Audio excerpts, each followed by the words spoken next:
Hello, and welcome to the Community IT Innovators Technology Topics Podcast, where we discuss nonprofit technology, cybersecurity, tech project implementation, strategic planning, and nonprofit IT careers.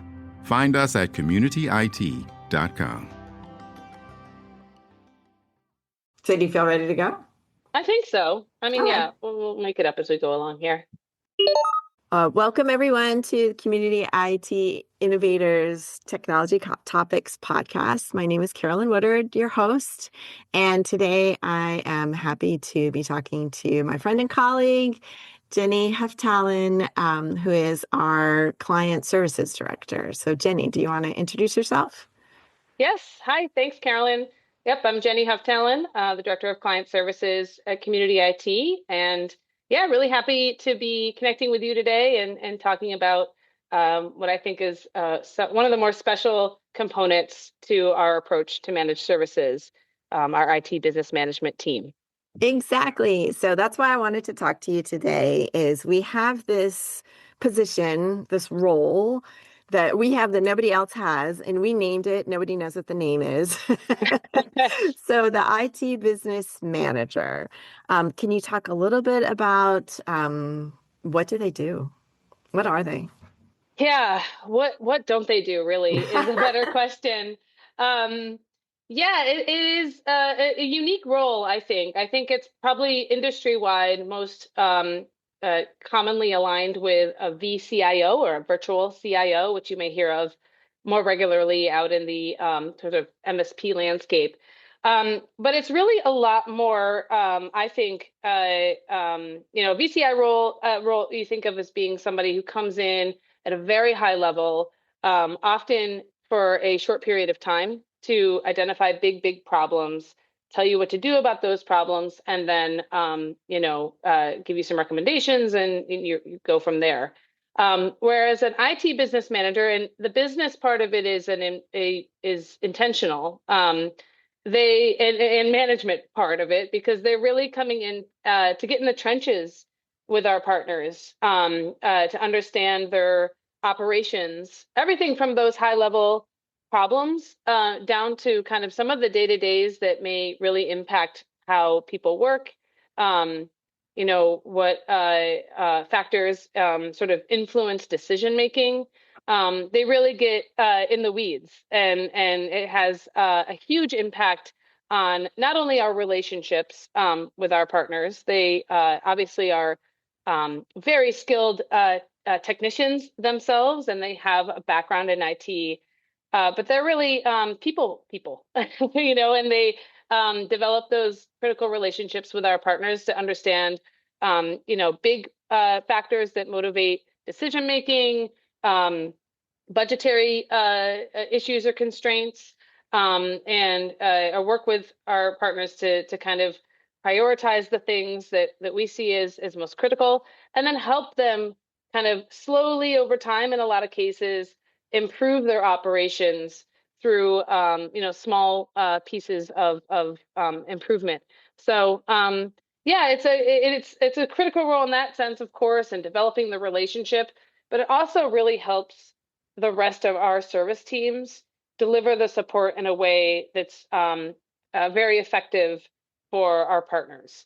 One of the things I hear a lot about, I have a lot of sales conversations and a lot of organizations coming to us and saying, I'm sick of managing my MSP. I feel like I'm always calling them back. They're not following the established process. They don't seem to know who I am, and they don't know where my computers are. They don't know how many computers we have.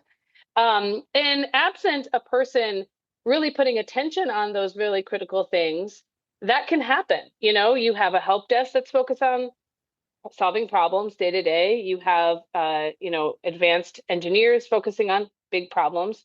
But if you don't have a person who really understands the organization, who has, established the process, documented that process, and make sure that our team understands it and has it accessible to them, those gaps can start. And, I think one of the things that the IT business managers deliver on in a huge way is just making all the other systems work really well, because they're so proactive around, making sure those processes are clear and available to the rest of our staff. Yeah, I just want to make sure that we clarify when we say partners, we mean our clients, the, That's right. the Yeah. Our nonprofit clients. organizations that we consider it a partnership, and we have these long-term relationships and partnerships with our clients. But I just wanted to clarify it's not our vendors or consultants that we're partnering with, it's our clients. Yeah.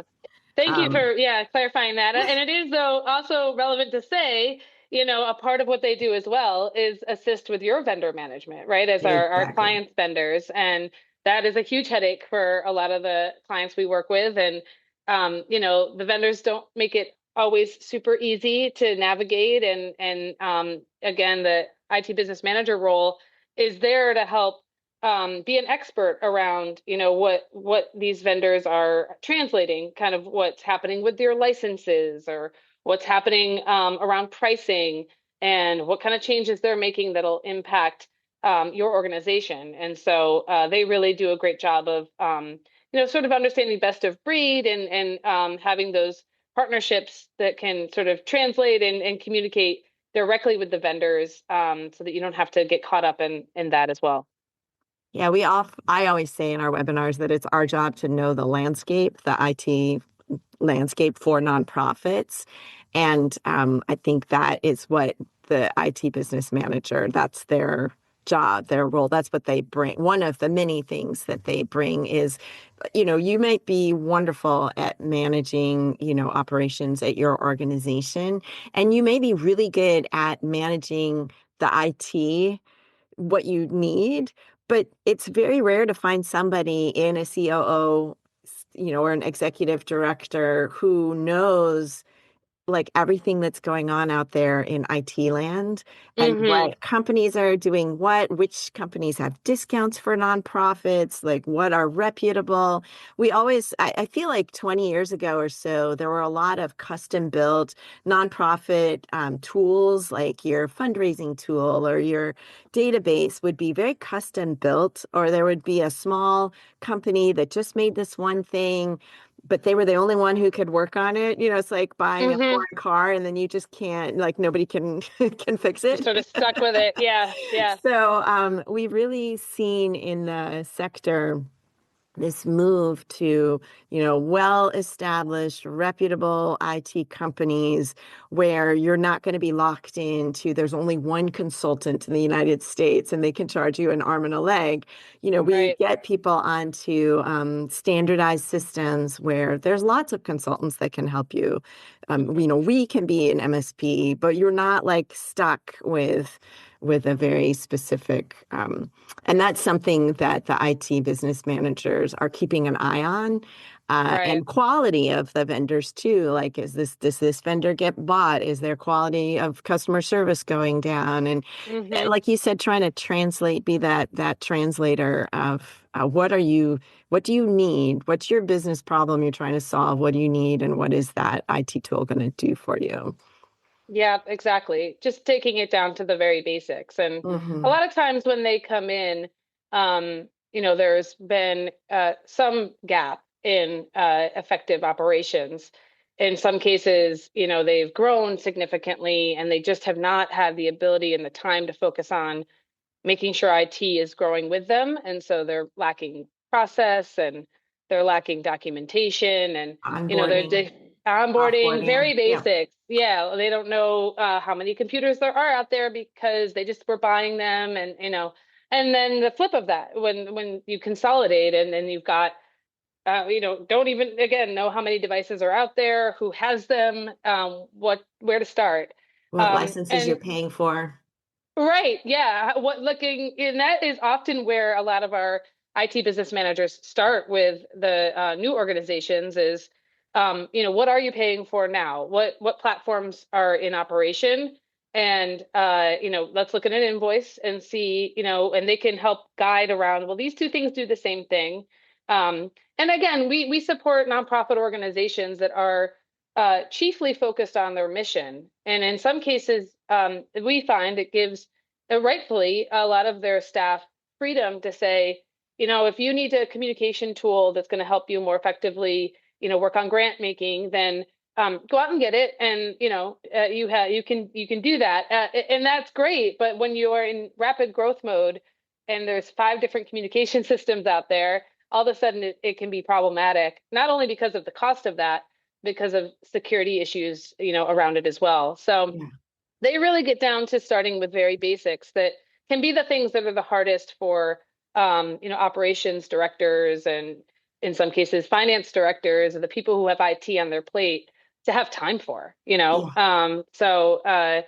What was looking back at some of the examples of recent activity that I'm aware of with our IT business managers, and that's one thing that they did was just helped the organization. It's a community-based organization up in New York, and they knew they had a lot of devices. They didn't know how many. They didn't know where to start.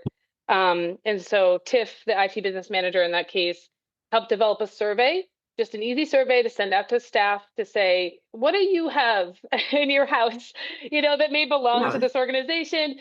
Tell us the make and model of it. And from there, they developed a good list of devices. And then she could say, these are 6 years old. They're not usable. So let's kind of put those aside. And these ones are 2 to 3 years old. Those are, if you don't have a purpose for them now, you may soon. So let's, get them cleaned up, get them stored, Updated. updated. Yep, exactly. And really just starting there allows, I think, our clients to just at least breathe a little bit and say, okay, at least there's not a bunch of devices out there that could be stolen and have our information on them. That's Yeah. an anxiety that a lot of folks Yeah. have when you don't know.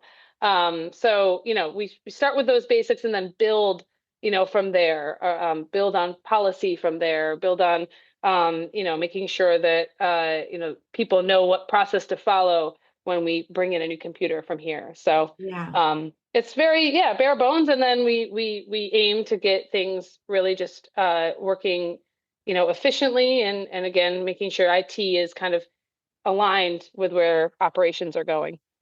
And I think because we only work with nonprofits, those IT business managers also are used to it. Like they have a lot of Mhm. flexibility in how they approach. They know that nonprofits might have the budget for something right now, or they might be thinking, I want to make this change, but I'm going to have to put this in a couple different grants and talk to our funders, and I'll probably have the budget for it in 6 months, maybe 12 months from now. Right. And our IT business managers like understand that, and Yeah. they're happy to make suggestions as well. Like I used that example before that one of our IT business managers told me about how they also keep an eye on the help desk tickets and Hmm. requests, and they review those, weekly, monthly, whatever makes sense for that client. And they can see, you're getting 80% of your help ticket are from this one laptop. You're right. Like, even if it's not 6 years old, like there's something going on with that laptop. Let's replace it or look and find out what is causing, because that's stopping someone from being able to work, Right. if they're always having this problem with their laptop. So the help desk isn't necessarily going to see that or put two and two together because they're helping all of our clients all the time. But the IT business Exactly. manager is looking at those patterns and looking at those, these, we have to budget to replace these 5 laptops are now going to be they're not going to be able to be updated with security updates. So we're going Hmm. to give you the budgeting and the planning, the strategic thinking around how to handle those costs and build them in and know what's coming.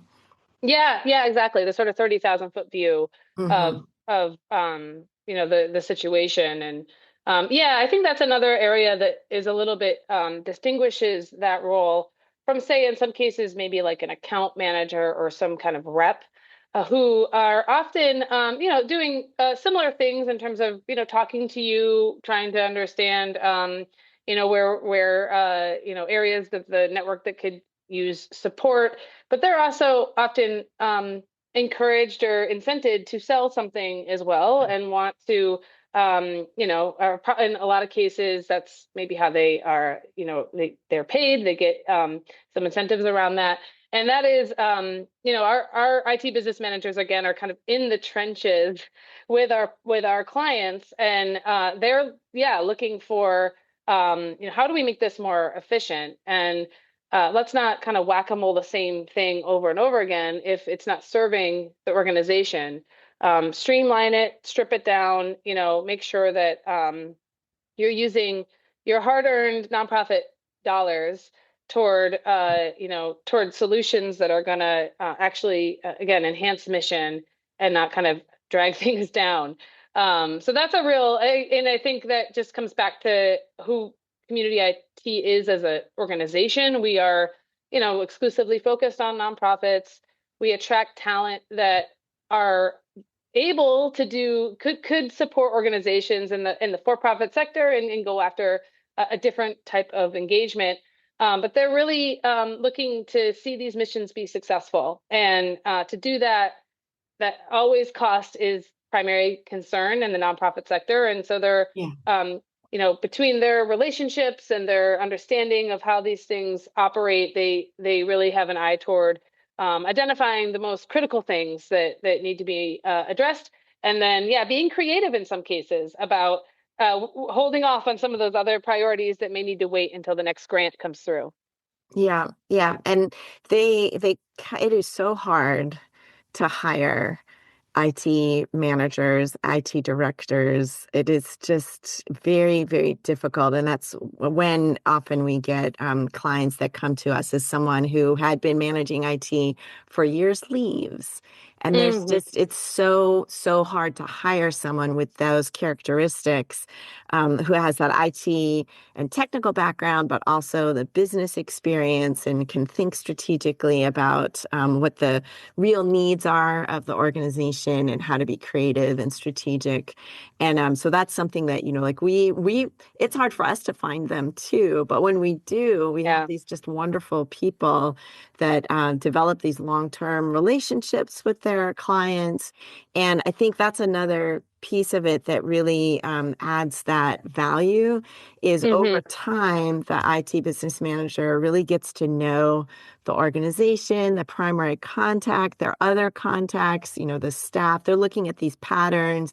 They're thinking about the mission and how this organization, like what IT is going to help them be effective. And then when you have those kinds of relationships, I have another case story that I've told before where we work with an adult charter school in DC that does adult literacy and workforce development and is often working with their students, are working, parents, or they are trying to get back into the workforce after, making a career change, something like that. Some of them have very low literacy. That's part of what this charter school does.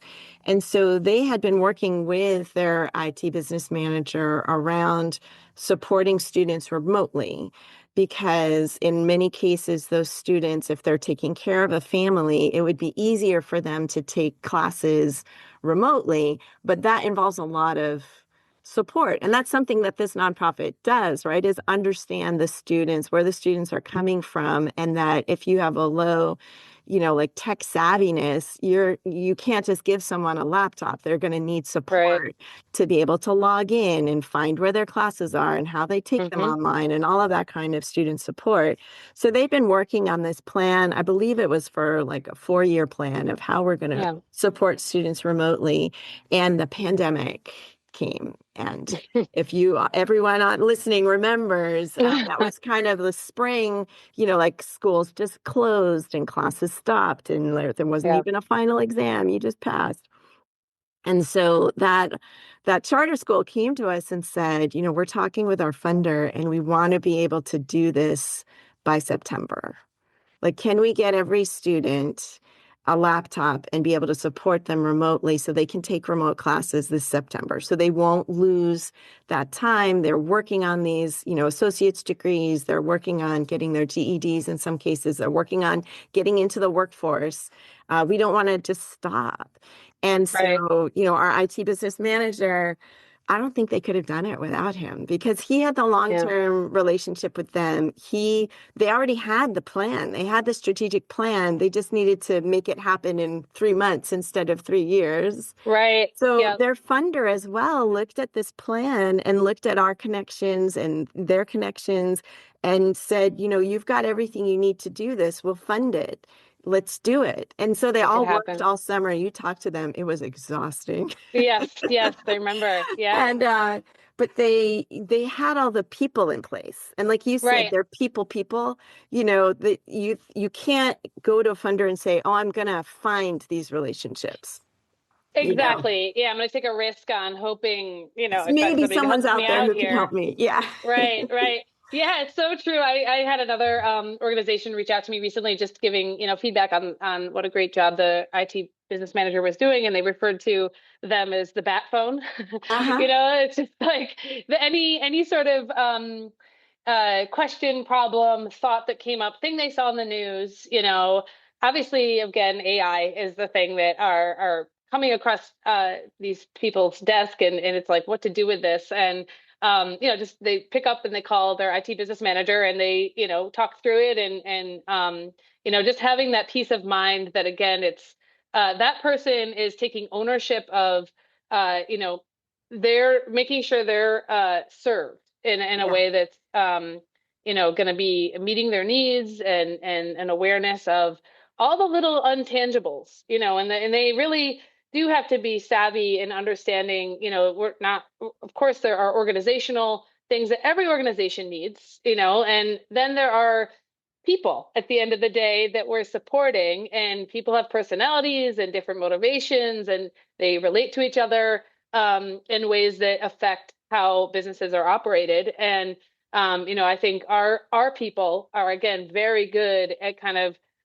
understanding that, navigating that, in a professional way to make sure that they can help guide folks to the solutions that are going to move them forward. So yeah, I just thought that was funny. The bat phone, I think, is a really apt way to kind of describe what these ITBMs are doing, day in and day out to Yeah. support our organizations. Yeah, someone else called it to me IT management therapy. Yeah. So Oh you yeah, that you can call that person and just bounce ideas off of them right. or just, vent about some tool that's just not working out. And then that IT business manager has the background and relationship with you to be able to, troubleshoot, like think about like what are the reasons that tool isn't working and are there cost effective ways that we can make it better? Is it Hmm. really just past its usefulness and you need to find a different solution, which is a whole big project itself. So like finding out that your tool does what you need it to do, it's maybe you haven't done the tutorials on the upgrades. An IT Right. business manager can kind of help you troubleshoot at that level with you. And then, we talk about relationships, and I had mentioned like, what if your IT director leaves? Yeah. If that for us, we have this, group of IT business managers, and they all are just so confident and so lovely. Hmm. And that's it's our part of our job is if there's a transition on our end, we have another person that they can hand it over to without dropping all of those balls. Um, Right. I remember Johan Hammerstern, our CEO, said it to me one time about how sometimes the IT manager or director, especially if they've been at your nonprofit for a long time and they retire. This one guy retired, and Johan described it as the guy on the late show with the plates spinning on the sticks. And he was like, no one else at that organization They knew can't spin those plates. no one could spin even one plate, and they didn't Right. know how he was keeping all of the plates up, and he probably didn't even know like all the Right. little things he was doing to just keep systems kind of working. Um, so that is something that's on our plate. It's on our I plate. totally Yeah. mixed our metaphors there, but we're that guy. We're the person that's We're the holding all spinning. the sticks, spinning all the plates. And, you can ask us about any of those systems and concerns that you have, your cybersecurity, your infrastructure, your email. Like you can't have an office without email, and that's That's what right. we do basically.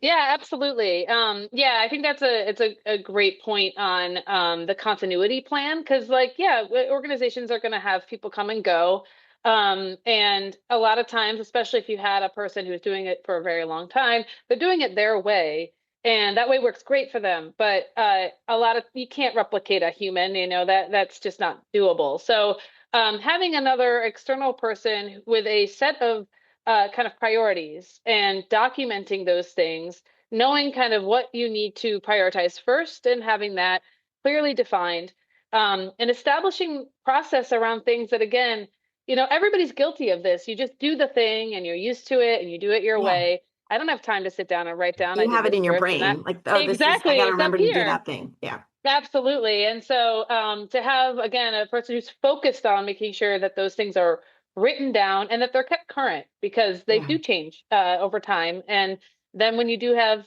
some changes or turnover in leadership, that person who's been there for years can come in and say, well, this is what I was working with with so and so, and these are our process around that, and this is what Yeah. we had to table for a while, and maybe think about that. Those Yeah. kinds of consistent communication and focus exclusively on that component of your operations is handled by somebody who's a professional and, like you said, has seen so many different things. They manage not just one organization. They have several clients where you start to see similarities. You start to see how other organizations have handled things, and they bring all of that knowledge to the engagement. And there's a team as well. So not only Yeah. have they seen what's working and not working at their other clients that might be similar or might, have some ideas on adding value or saving money or what have you at your organization, but they can also, they have weekly meetings with their team of IT business managers. So they're all sharing what's Yeah. working, what's not working, best practices, documentation, that just, it like you get so much more than the one person. You get Absolutely. that whole team. Yeah, and I think it just, again, to that point of of course we work with the big players in tech, and things change very quickly. And being able to have a person, you might hear a notice or something that, oh, Microsoft's changing the way they're handling their licenses.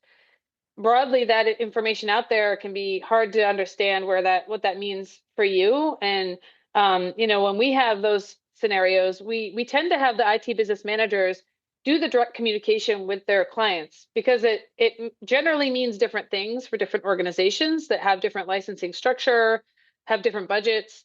And so instead of community IT sending a blanket announcement about this thing that's happening, we rely on our IT business managers who know their audience very well to say in that meeting, hey, here's what's coming up, in this year and how you need to prioritize around it. Yeah. So, combining the sort of standards with somewhat of a bespoke approach, I think is a really nice combination Yeah, here for that we're able to sure. have. Yeah, when Microsoft says, "Oh, we're, ending support for this," and the client's like, "What does that mean?" And our ITBM can say, "Oh, you already upgraded. You don't have to You're worry all about set. that." Yeah. Yeah, we talked about that last year and now it's happening. Yeah, Yeah. that does happen a lot too, for Yeah. sure. Great. Well, I think we covered it. I mean, we're obviously very proud of the team and the role and see Yeah. a need to have this because we only work with nonprofits. I'm sure MSPs that are in other, work with other types of organizations might have other specialized roles that are, just for the type of or company that they work with. But for Hmm. us working with nonprofits, this long-term relationship with both that technical background and a business background so that they can understand the technology and also be looking at business strategies for the client partners is just really, we found it to be very important and to add a lot of value. Absolutely. Yeah, I think it's a really critical piece to our approach to support. And yeah, they're also just cool, nice people. We're lucky to have some great staff. Exactly. Well managed IT, right? That's right. That's what we're looking for. That's what we're after. Exactly.